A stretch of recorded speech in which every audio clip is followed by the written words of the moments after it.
Bonsoir à tous, j'espère que vous êtes en pleine forme malgré ces périodes, je dirais, un peu troublées, un peu difficiles. Moi je vais bien, je suis juste un peu fatiguée physiquement, mais c'est lié au diabète, rien de grave. Heu, alors, j'ai enfin fait, les bilans sanguins. J'ai pas fait d'échographie, mammaire. J'ai fait donc un bilan sanguin pour le cancer et pour le diabète. Concernant le cancer, les résultats montrent qu'il est stable. Les marqueurs tumoraux sont normaux. Alors certes, les marqueurs tumoraux n'indiquent pas s'il y a cancer ou pas, ils ne sont pas utilisés pour ça, mais c'est la variation de leur taux qui permet de connaître l'évolution du cancer. Donc dans mon cas, avec un diabète hyper déséquilibré, c'est une très bonne nouvelle de savoir que voilà, le cancer ne bouge pas. C'est d'ailleurs pour ça que ce n'est pas ma priorité et c'est pour ça que pour l'instant, je ne ferai pas d'échographie mammaire.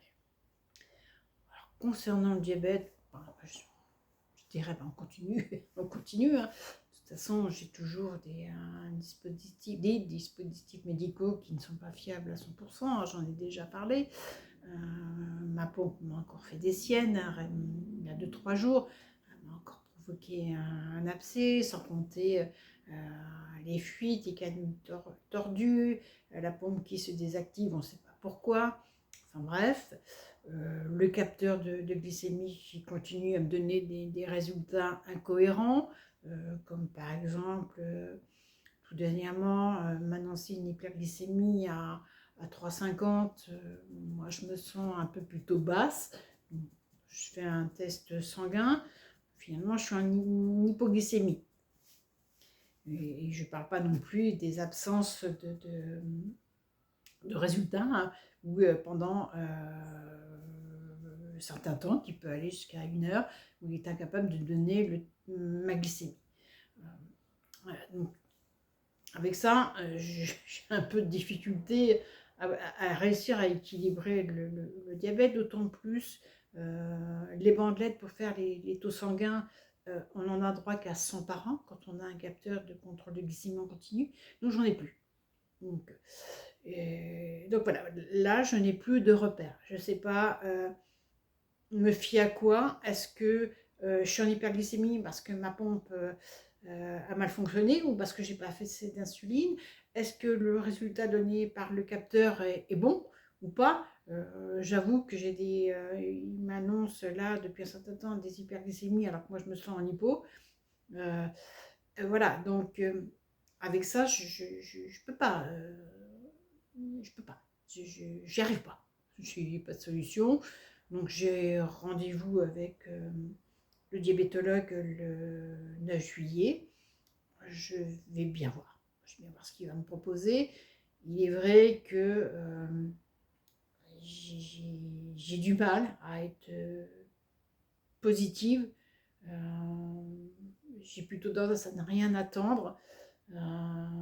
J'ai plutôt tendance à le voir déjà en train de tout rejeter ce qu'il va me proposer. Il faut pas, il faut pas. Mais c'est vrai que j'ai perdu confiance. Donc j'ai pris rendez-vous avec mon sophro pour travailler, afin d'être sereine pour ce rendez-vous et de pouvoir le rendre concret et puis constructif, surtout. Voilà, donc on verra bien. Après, c'est concernant le suivi pour le cancer. C'est vrai que là, je suis complètement isolée. Euh, euh, Moi, je constate une chose, c'est quand on a un symptôme, il faut qu'on prenne un traitement. On nous donne un traitement. Il faut que ça soit allopathique ou naturel. Alors, bien sûr qu'il y a des cas où il faut prendre il faut prendre des médicaments, il faut prendre des compléments alimentaires. Je ne suis pas contre, hein. Mais pourquoi d'office il faut prendre quelque chose? Pourquoi à un moment on ne laisse pas voir le corps ce qu'il est capable de faire, euh, avant de... Et puis moi, comme vous le savez, je refuse le traitement, je refuse maintenant le traitement conventionnel, et pourtant on continue à m'en parler, alors que j'ai dit à plusieurs reprises que ce traitement conventionnel, dont un des composants m'a provoqué une maladie rénale grave, euh, maladie qui, dans le cadre d'un diabète complètement déséquilibré, m'aurait amené forcément vers une insuffisance rénale, et une insuffisance rénale avec un cancer non traité de manière conventionnelle et un diabète déséquilibré, il y a une forte chance, et peu de chance, je dirais, que je bénéficie d'une greffe. Donc, oui. Pour moi, c'est peut-être un peu violent ce que je vais dire, mais je le sens comme ça. Moi, me dire de prendre le traitement métabolique, c'est comme faire de la chimio. Ça revient au même pour moi. Donc, j'ai l'impression qu'on ne veut pas l'entendre, ou peut-être que carrément on ne croit pas. Alors, certes, cet effet secondaire est très rare, il existe. D'ailleurs, même mon cas a fait l'objet d'une étude, hein, parce que j'avais fait à cette époque des examens complémentaires, justement. Est-ce que l'étude est publiée? Ça, je ne le saurais pas, je n'aurai jamais accès à cette étude. Donc voilà, et ce truc, enfin ce refus de ma part, d'ailleurs de prendre aussi des compléments alimentaires, mais je refuse parce que chez moi ça n'a rien fait, ça n'a servi à rien, donc je ne vais pas dépenser une fortune pour un résultat zéro.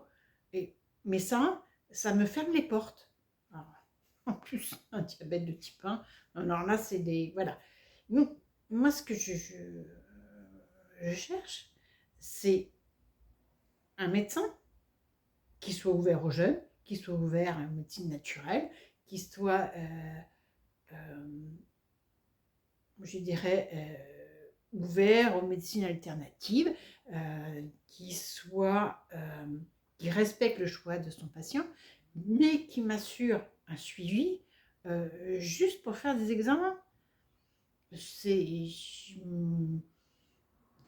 pour faire un bilan sanguin, ne serait-ce que pour connaître l'évolution du cancer. Échographie mammaire éventuellement, mais un minimum d'examens, sans que j'ai besoin de les demander, soit que j'ai besoin de demander les dosages que j'ai à faire, et que ce suivi,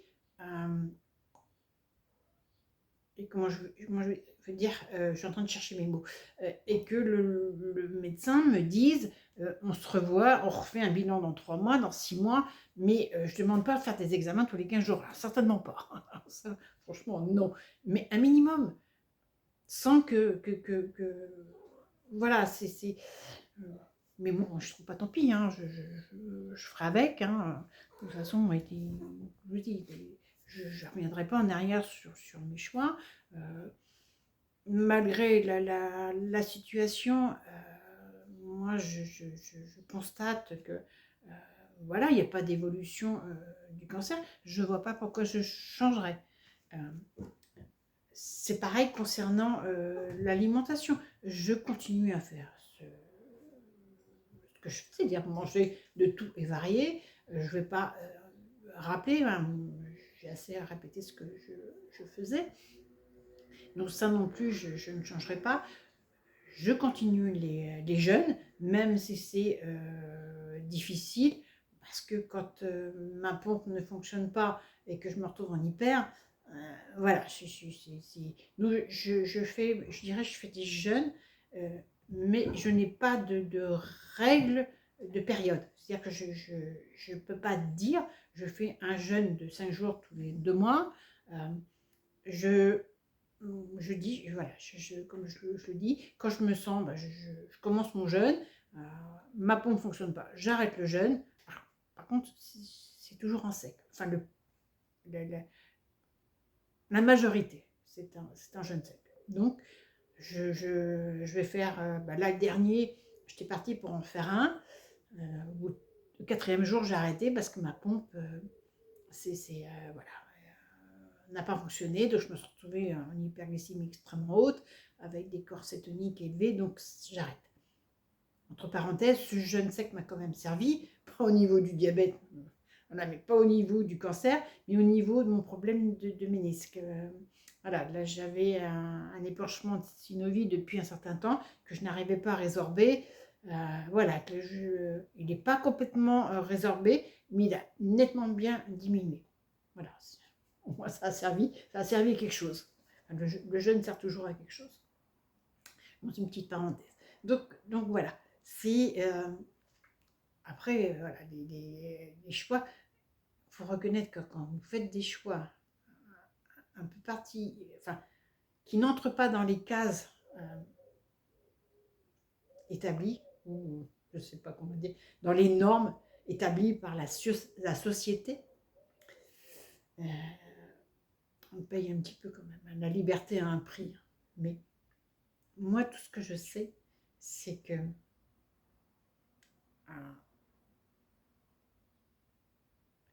je ne suis pas dans l'obsession vis-à-vis de l'alimentation. Je ne me pose pas de questions sans arrêt, savoir, puis de chercher des aliments qui vont favorables pour le cancer. Pour moi, ce n'est pas les aliments qui vont venir détruire ma tumeur. Enfin, ça, c'est mon opinion. Voilà. Ça aide, je pense que ça peut aider, mais c'est pas, enfin, pour moi, c'est pas la solution. Comme j'ai pu le constater, hein, c'est le jeûne et une bonne réalimentation derrière. Moi, je suis plus souvent en alimentation qu'en jeûne. De toute façon, après un jeûne, voilà, il faut permettre aux cellules de se reconstruire. Donc, et voilà, ça c'est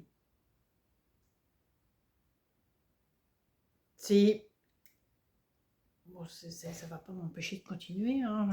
Des fois, mon moral n'est pas atteint, hein. Sûrement pas, je lui dis, je suis juste fatiguée parce que de passer avec le diabète, les hyperglycémies, ça fatigue énormément. Parce que, pas oublier, j'ai pas d'insuline, les cellules, elles ne peuvent pas se nourrir, hein, parce que l'insuline permet au glucose de rentrer dans les cellules, mais pas que. Ça permet de faire rentrer les macronutriments et les micronutriments. Donc voilà, donc ça fait que je suis fatiguée. Mais ne vous inquiétez pas, hein, ah, ça c'est la fatigue, je cherche mes mots. Je suis un peu fatiguée. Mais non, non, mais moi je suis toujours, je suis persuadée que je vais y arriver. Et puis de toute façon, comme j'ai déjà dit, si la tumeur elle veut rester là et que ma vie continue comme ça, avec un diabète déséquilibré, mais ça sera parfait pour moi. Ce que je dis, c'est pour ça que je dis que le cancer n'est pas ma priorité. Moi, le cancer n'a aucun effet secondaire sur moi. Je vous dis, la seule chose qui montre que j'ai un cancer, c'est que mon sein est déformé. C'est la chose. Mais je n'ai pas mal. Voilà, ça ne me provoque rien du tout. Par contre, le diabète, voilà, moi, ça a quand même des implications parce que être en hyperglycémie, ça augmente les douleurs. Ça, je dis ça fatigue. Enfin voilà, c'est pour ça que il faut que j'arrive à trouver des solutions pour ce diabète. Et là, franchement, je vous dirai ça quand j'aurai vu le diabétologue. Alors, je suis peut-être un peu cafou. Je suis fatiguée, donc je cherche un peu mes mots. J'ai du mal peut-être à suivre mon raisonnement. Mais enfin, j'espère que j'ai été claire. Ça sera peut-être moins fatigué la prochaine fois. Non, je verrai souvent ce que le diabétologue m'aura dit, comment sera passé mon rendez-vous. Je ferai peut-être une petite vidéo pour vous en dire plus. Mais tout ce que je sais que moi, c'est que c'est une très bonne nouvelle. C'est que malgré tout ça, malgré ces difficultés d'être suivie, malgré ce diabète déséquilibré, malgré ma fatigue, le cancer est stable. Et voilà, c'est tout ce que je vais retenir. On prend le côté positif, hein. Bah, c'est tout. Je pense que j'ai non, bon, je vais en rester là. Heu, je vais vous souhaiter à tous une magnifique, soirée et puis je vous dis, peut-être à bientôt.